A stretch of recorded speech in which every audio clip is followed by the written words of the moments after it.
And good evening from Bramlage Coliseum. I am Dan Lucero. This is a K-State Instant Reaction for the 580 Sports Talk YouTube channel and Twitter feed at 580 Sports Talk. After Kansas State got off to a roaring start in Big 12 conference play with a 77-52 victory this evening over UCF. The Wildcats are now 11-3 on the year, and they are 1-0 in Big 12 play, and it was a rude welcome to conference play for the newcomers from UCF. Let's talk about it, and want to appreciate those of you who tune in. If you want to leave a comment, have a question, go ahead and drop that in the comments. Drop that in the YouTube chat if you're on live with us on YouTube. Subscribe to the YouTube channel 580 Sports Talk. Follow us on Twitter at 580 Sports Talk as well. We do these videos when we have the occasion to be in the building, and I was in the building as you can see here tonight to see K-State's Big 12 opener, and they made no mistake about it from Jump Street. They jumped out to a 12-0 lead in this game and never trailed. And Cam Carter, in his post-game interview on the K-State Sports Network with Wyatt Thompson and Stan Weber, said that was something that the coaching staff really emphasized, getting out to a fast start, bringing energy both offensively and defensively. Really, it was defense, and I thought was most impressive for K-State in the first half. They blocked 6 shots in the first half, and they were statement blocks. They were closeout blocks. There were blocks in the lane. There were chase down blocks. Arthur Kaluma and Cam Carter each had chase down blocks on what could have been fast break opportunities. And those are the kinds of things, when you make those plays on defense, you're sending a statement to your opponent that you are getting nothing easy tonight. The result of that was that UCF was miserable in the first half. They shot just 8 of 37, 22% from the field in the first half of that game.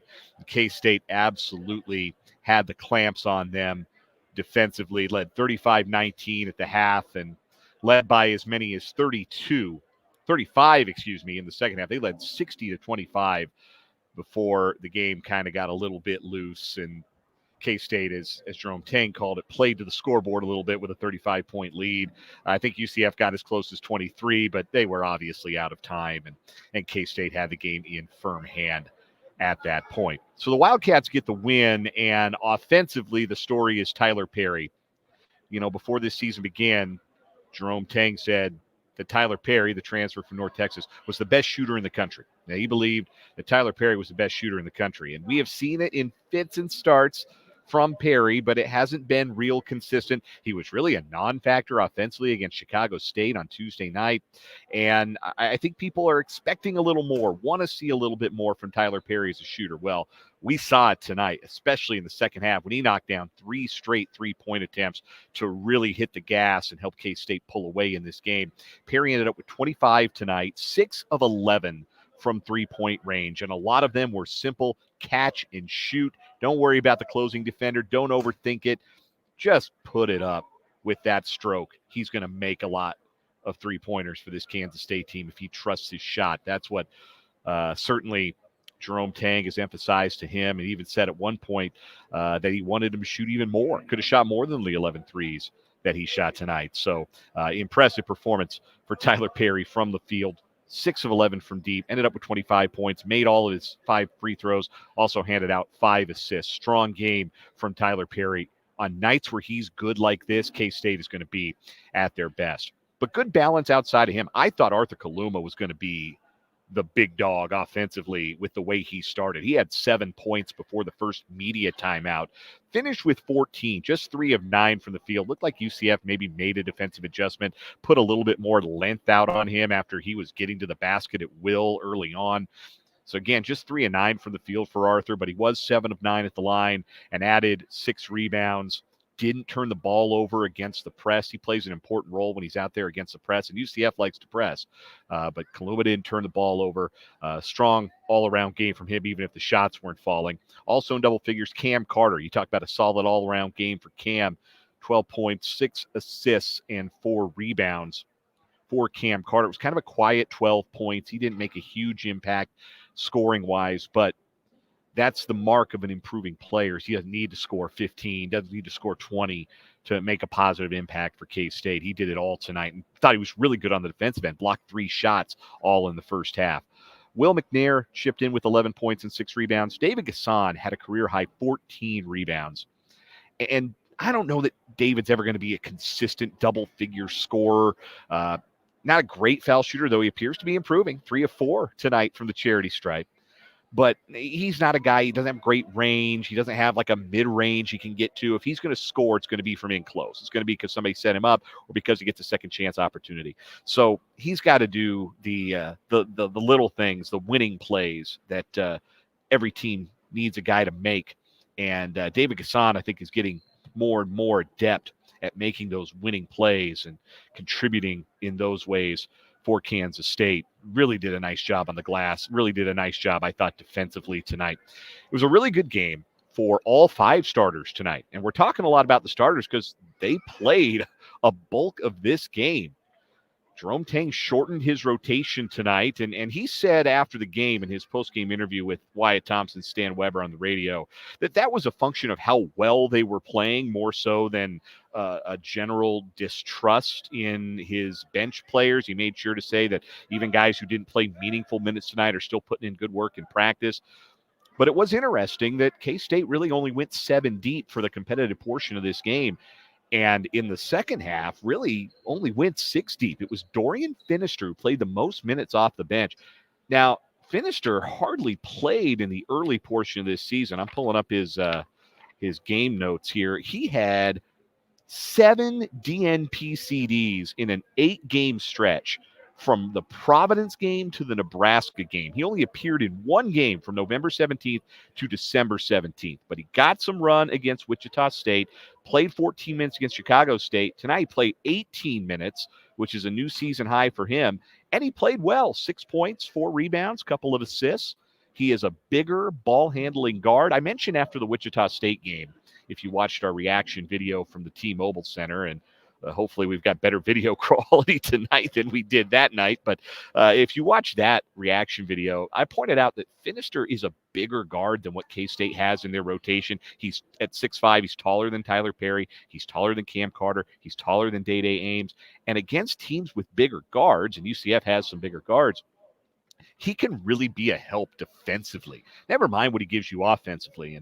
And tonight he gave him a little something offensively. 3 of 5, 6 points, a couple of tough finishes around the rim. It's a good game for Dorian Finister, and he's playing right now like a player who's growing in confidence every single week. Day-Day Ames played 13 minutes. He was the other Wildcat to really play meaningful bench minutes tonight. They didn't go to either of the bigs, Caleb Rich or Taj Manning, who had seen some time Tuesday night against Chicago State, preferring to just kind of rotate their 3 bigs, so to speak. Arthur Kaluma's not really a big, but he can play the 4. And then Gasson and McNair, when they're in the game, Gasson's the 4, McNair's the 5.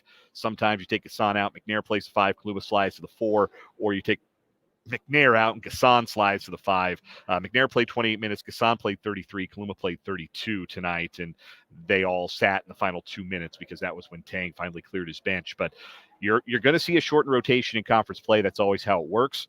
And it looks for now like Kansas State's going to keep it pretty tight, keep it to about a 7-man rotation. And right now it's the guards coming off the bench, and Dorian Finister is certainly gaining the trust of Jerome Tang and his Wildcat teammates.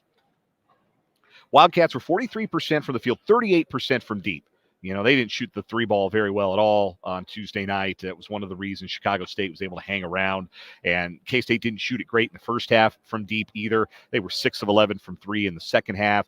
I still think broadly there's going to be some positive regression for K-State from 3. I think tonight was a step in that direction, particularly for Perry. If they make 9 threes a night, that's going to be sufficient. I think you can feel pretty good if you make 9 threes in a given game. And 9 for 20, 38%, you take that. Like if you're a team, you shoot 38% from 3 for a season. That'd be near the top of the Big 12. So this was a good shooting performance from K-State. There is not much to say, frankly, about UCF. They are new to the league, obviously, coming in from the American Athletic Conference. They may not be ready for this. I don't know really, you know, sometimes you watch a game, even when a team gets beat, there's 1 or 2 guys that kind of stand out to you. Not really for UCF tonight. They just don't look like they're a very good basketball team. I will say this was the first time they played a game outside the state of Florida all season.